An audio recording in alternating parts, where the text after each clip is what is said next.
Agora, gente, para dar continuidade, vai falar sobre os desafios da gestão tributária com a transformação digital.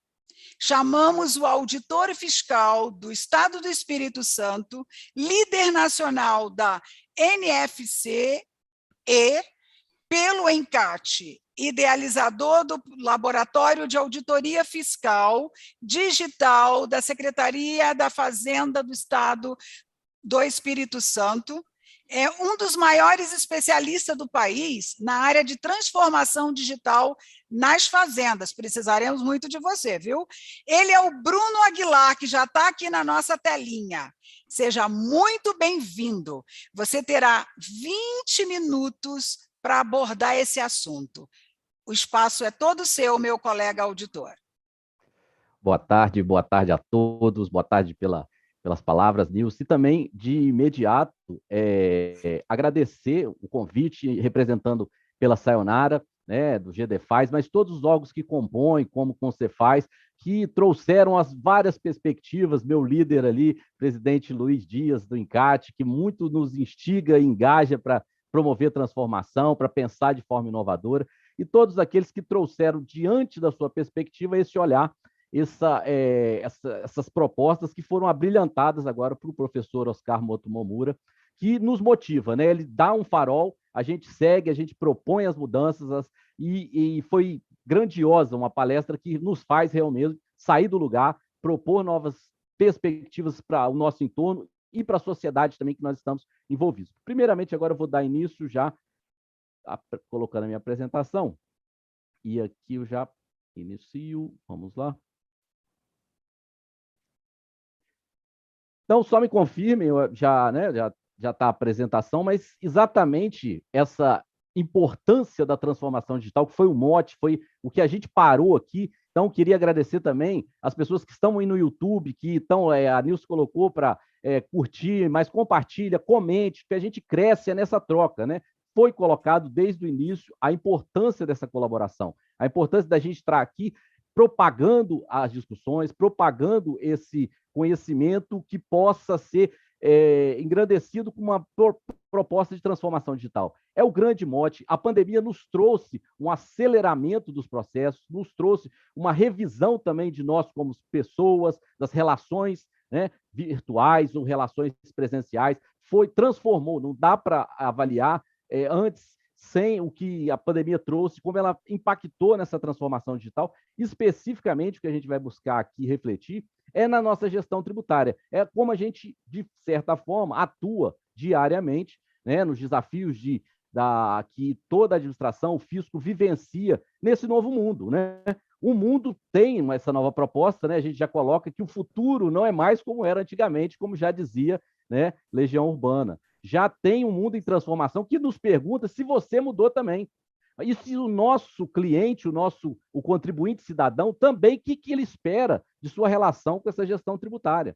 Então, são perspectivas que precisam, ninguém detém uma lâmpada mágica que vai colocar as respostas. Essas respostas vão ser construídas, vão ser cooperação das ações entre nós, como eventos como esse, né, capitaneados por nossas instituições que prezam, né, por essa propagação do conhecimento e crescermos juntos, né? É importante trazer essa reflexão de um tema que vai fazer parte cada vez mais da nossa realidade, que é a transformação digital desse mundo que está em transformação. A primeira coisa que eu gostaria de trazer assim, dessa reflexão, né, foi muito bem colocado aqui, e trazer também um referencial teórico que nós podemos nos sustentar nessa questão dessas mudanças, né? O que a mudança, de certa forma, da transformação tem a ver, né? E aí eu trago uma expressão que o David Roger coloca, que é fundamental, que a transformação digital não tem a ver com tecnologia, passa por ela, mas tem a ver com novas estratégias e maneira de pensar. Ela passa um novo mindset, uma nova mentalidade de ver o mundo, de ver a atividade, de ver o ambiente público, né? O professor Oscar colocou muito bem essa questão de uma nova consciência, né? E transformar-se essa era digital exige que o negócio atualize a sua mentalidade, mais do que muitos pensam, do que estudo de TI. A Sayonara colocou muito bem o que foi colocado na enquete, né, da inscrição, que isso está um valor latente de que a transformação tem que passar pela reformulação dos conceitos, reformulação de quem faz essa fazenda, ainda que seja sustentado e suportado pelas ferramentas de infraestrutura de TI. Nós precisamos também adequar nossas atividades, as nossas ações. Isso demanda, porque lá fora o mercado também está em constante evolução, né? E estamos prestando uma atividade que demanda essa simbiose do que tem de novo para ser aplicado, numa maior prestação de serviço focado numa atividade mais estratégica e eficaz desse fisco. Então, quis trazer essas duas perspectivas que esse livro que o David Rogers traz, que é Transformação Digital, o convite é esse, né? Transformação digital para repensar a nossa vida e nossos negócios, nossas atividades na era digital. Acho que o importante é o que é aqui, nós não temos respostas já definidas, pré-formatadas e caminhos já a serem seguidos prontos. Não, a gente está construindo, mas é importante também se pensar, de repensar, de se reinventar, de se propor novas alternativas. Então, é o que o David Rogers traz, dessa perspectiva de valor, de inovação, da jornada desse cidadão, da jornada desse cliente, né? Foi muito colocado quando eu saio do meu hábitat e verifico como está acontecendo em outras perspectivas, né? O que está acontecendo no mundo, o que esse mundo está trazendo de nova tecnologia, de novas formas de economia, né?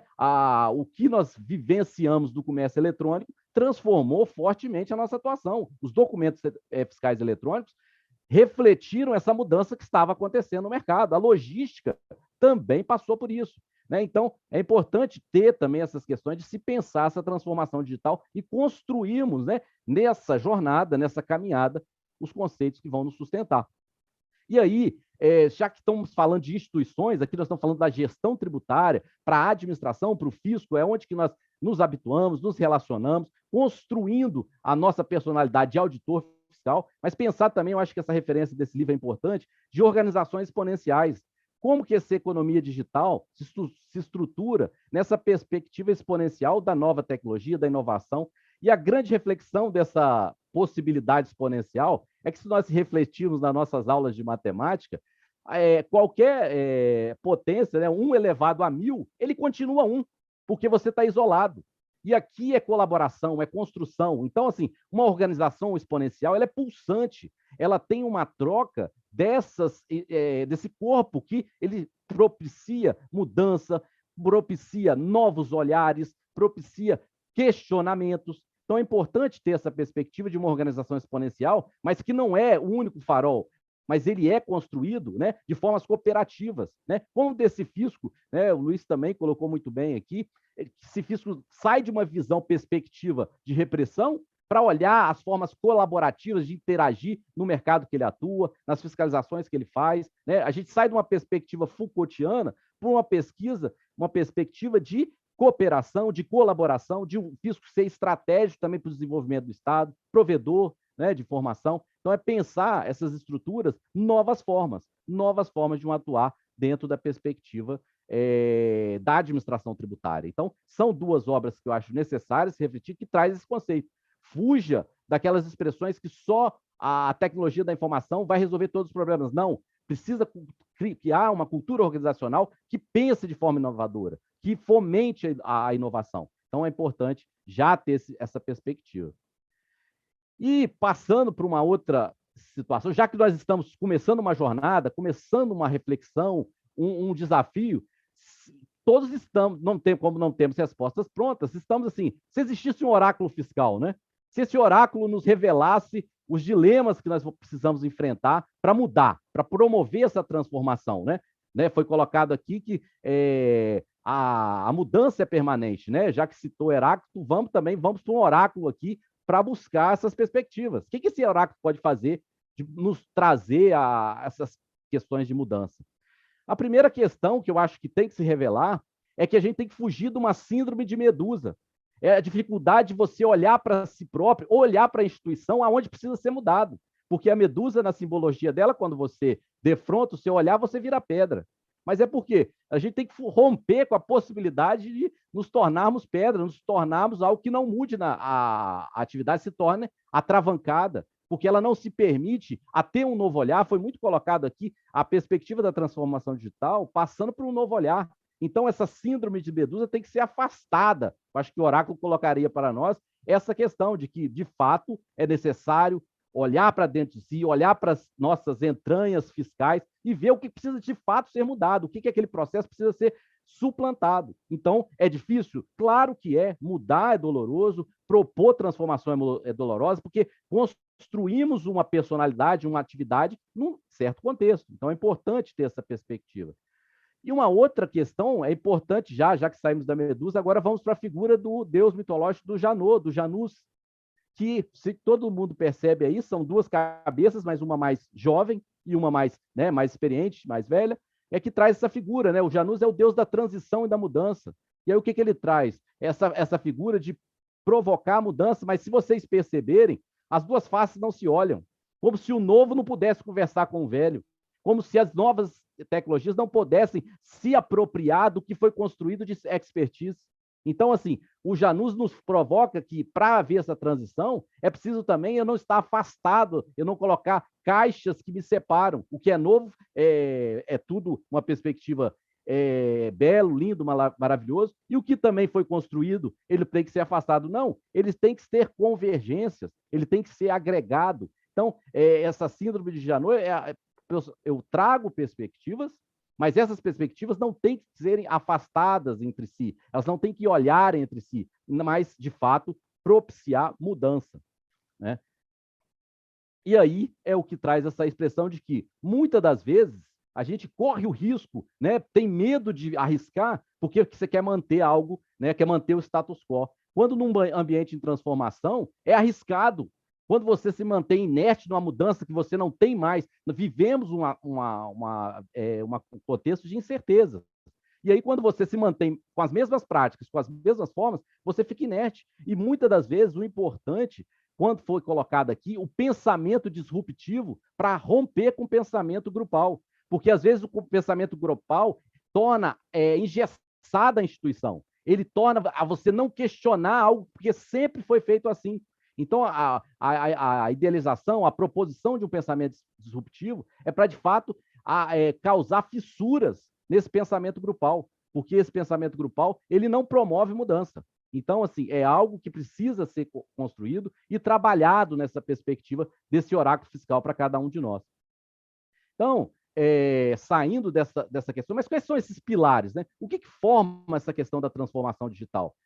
Não dá para fugir dessas perspectivas que ela traz, que vamos precisar ter uma gestão baseada em dados, né? Uma gestão que o suporte à tomada de decisão ele é alimentado das diversas formas dos dados que são fornecidos à alta administração, ao auditor na sua auditoria, aos trabalhos de recursos humanos, né?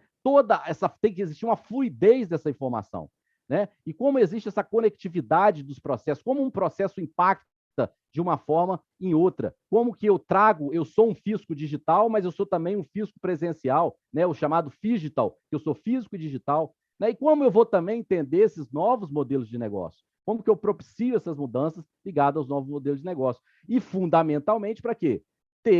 Propiciar, já que precisamos mudar, inovação e o que, essencialmente, a gente leva de valor estratégico para a sociedade.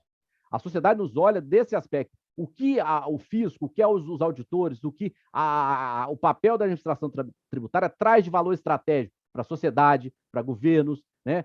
Mesmo ali para fazer a atividade de conformidade, trazer as situações, seja combate à concorrência desleal. Então, o que a gente traz de valor?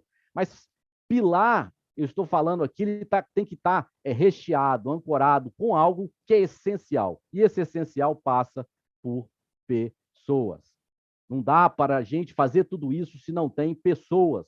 São as pessoas que vão tocar os processos, são as pessoas que vão propor mudança, são as pessoas que vão ser afetadas pela mudança, são as pessoas que vão provocar alteração, né? São ondas que vão acontecer, mas está ancorada em pessoas. Existem as ferramentas, existem os modelos, mas eles estão ancorados em pessoas? É a pergunta que já tem que despertar. Eu acho que esse grande evento coloca isso. O que o meu processo precisa mudar, mas o que também eu preciso propiciar de mudança nas pessoas, que vão ser elas que vão estar engajadas, serão elas que provocarão mudanças.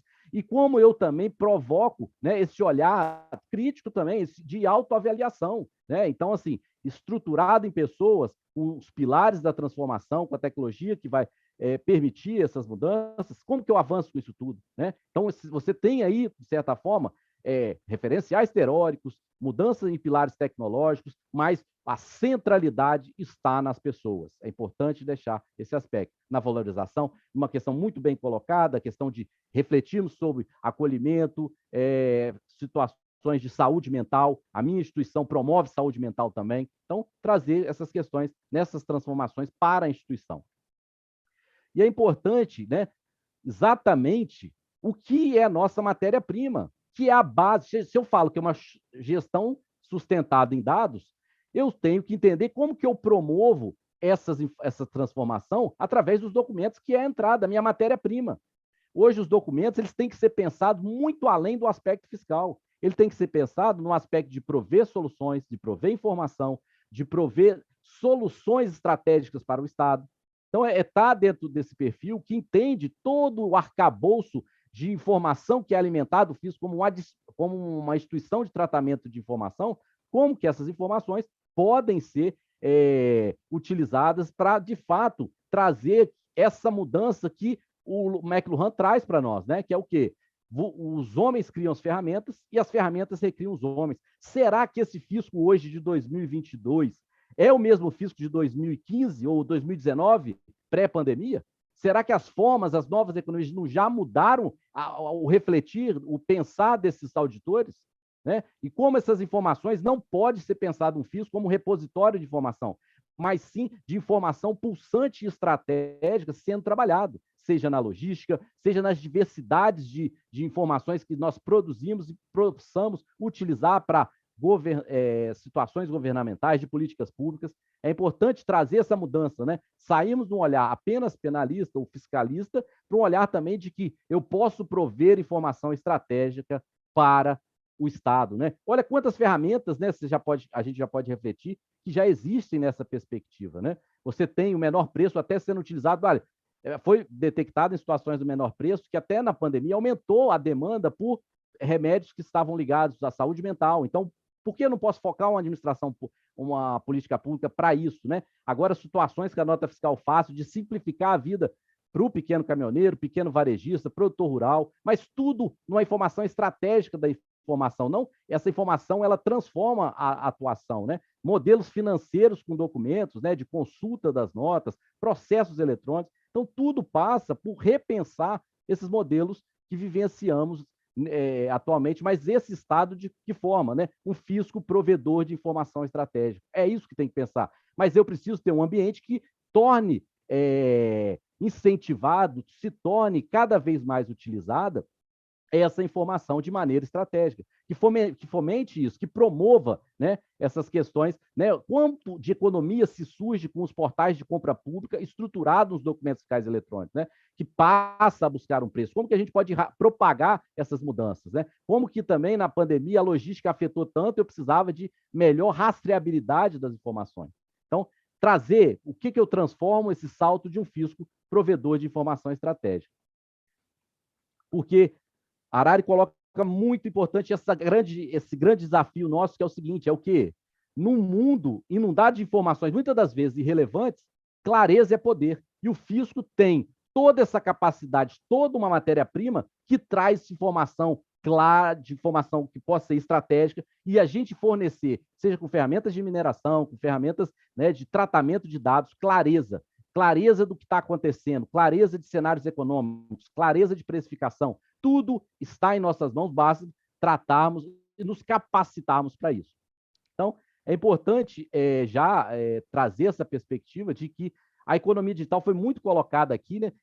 E essa erosão que a economia digital tem trazido, tem afetado, né? A gente tem um dilema muito grande, porque os nossos discute hoje reforma tributária, mas os nossos regulamentos são nacionais, normatividade nacional, e um comércio bem colocado aqui, o comércio eletrônico que se efetua de forma transnacional, ele não tem todo um arcabouço legal que assegure, né, essas situações que vêm ocorrendo, né, o comércio eletrônico.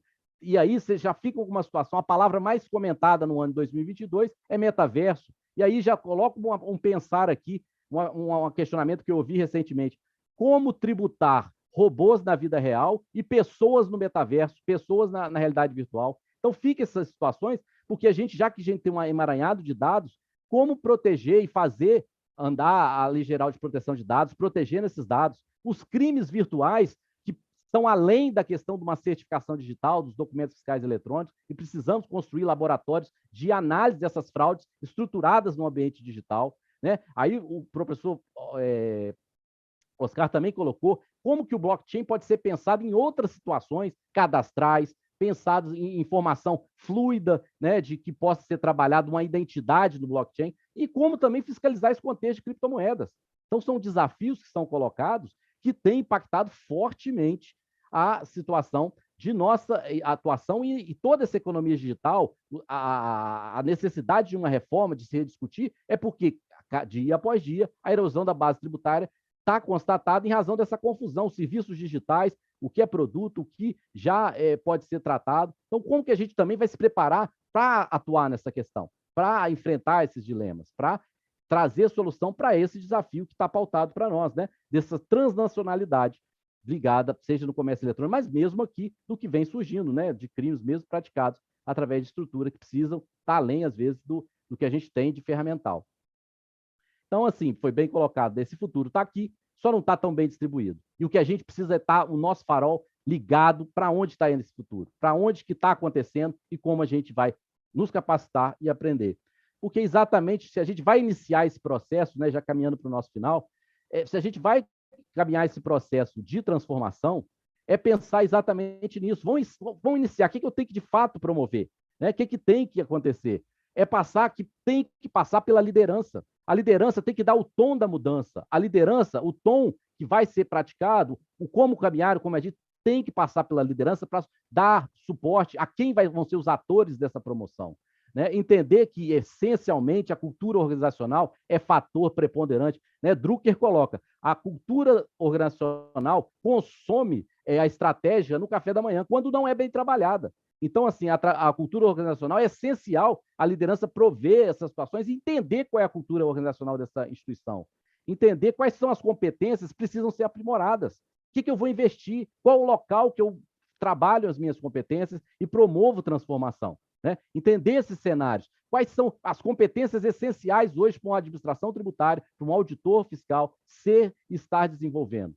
Né? Entender que os processos vão ser repensados, das diversas formas, da maneira de se trabalhar, e entender também que mudanças vão ser afetadas nas estruturas. Foi muito colocado aqui o teletrabalho, mas aí tem métricas adequadas de avaliar o teletrabalho, tem métricas que eu preciso também entender como está a saúde desse profissional, esse auditor que está fora, que está trabalhando, né, de uma maneira diversificada, como é que eu atuo, como é que ele, de fato, ele é incorporado, né, na perspectiva da atuação fiscal. E também entender que nós não somos uma ilha, o fisco ele interage, ele produz situações, até mesmo de externalidades, entender as nossas relações com sociedade, né, com contribuintes, com governos, com formas, né, com outras maneiras dessas relações estruturadas. Então, para iniciar a transformação digital, precisa ter essa reflexão.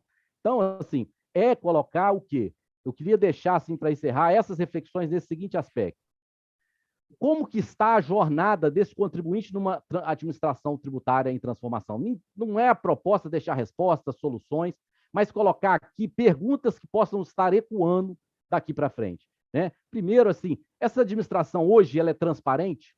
Ela promove essas questões ligadas à transparência, esse tratamento da informação, essa proteção.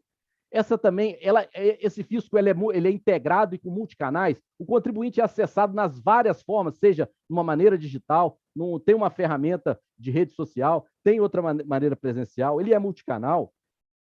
É simples e cooperativo, ele propõe, ele simplifica, ele traz soluções, ele engaja, ele propõe soluções cooperativas construídas, fisco e mercado. Como que está essa administração? Assim, ele promove esse engajamento dos seus auditores, dos seus servidores, ele provoca mudança. Ele é um ambiente de silenciar ou é um ambiente de voz? É importante trazer isso. O meu ambiente, minha cultura organizacional, é um ambiente que propicia voz ou propicia silêncios? É exatamente o que a gente tem que refletir dessa mudança da cultura. Né? Como que eu promovo esse engajamento? Porque se aquilo que eu falei, cultura organizacional, se ela não é trabalhada, ela digere a estratégia. Então, fortalece a conformidade? Exatamente é algo que tem que ecoar, tem que ficar nas nossas perspectivas, porque o final é que a gente quer saber, a nossa atividade, somos eficientes, a sociedade sempre vai cobrar. Esse fisco é eficiente, esse fisco se justifica cada vez mais. Cada vez mais teremos um cidadão que é digital, que interage, que pergunta como estamos nós e como que nós estamos levando de valor estratégico como instituição. É o que tem que ficar. Para encerrar, é deixar exatamente essa perspectiva, né? Mesmo as pedras, com o tempo, mudam. Cecília Meirelles trouxe essa reflexão. E aí, deixo um último pensamento de reflexão crítica aqui, que muitos, às vezes, abraçam o conceito de evolução como se na evolução fosse algo paradisíaco de sempre melhorar. É preciso fomentar o quê? O olhar também de criticidade, de avaliação, de possibilidade colaborativa. Por isso é importante do pensar do ambiente de voz, porque se evolução sempre fosse uma transformação para melhorias, ninguém queria evoluir para óbito. Então, assim, evolução nem sempre ela por si só pressupõe uma melhoria. Ela precisa ser discutida, ela precisa estar internalizada na mentalidade dessa instituição, ela precisa promover mudança na cultura, ela precisa ser incentivada, e você ter líderes que provoquem isso, que fomentem isso, e que também entendam que, para a nossa atuação se justificar e ser estratégica, precisamos estar nessa constante mudança e também uma evolução que, de fato, seja salutar, sustentável e que transforme a realidade do fisco, da sociedade e desse mundo que a gente vive. Beleza? Eu queria agradecer a todos e colocar à disposição aí também. Bruno, para nós é um orgulho ter um auditor fiscal com a sua visão, viu? Nós queremos agradecer muitíssimo para nos alertar a esses desafios, porque a gente costuma a executar trabalhos, muitas das vezes nem planejamento estratégico temos. E às vezes temos planejamento estratégico, mas temos medo de chegar até a última fase dele, que é da avaliação, do questionamento, de como nós estamos. E essa reflexão que você nos trouxe é importantíssimo. Nós temos que perguntar, sim, o nosso público, tá? O cidadão, o contribuinte, está nos vendo com transparência? Nós estamos chegando lá onde nós necessitamos? Essas perguntas têm que ser constante na vida do servidor público, porque nós somos servidores públicos não à toa. Então, a sua palestra é desafiadora e esses alertas que você nos trouxe são extremamente necessários. Muito obrigada e eu me orgulho muito de ter um auditor como você. Muito obrigada mesmo.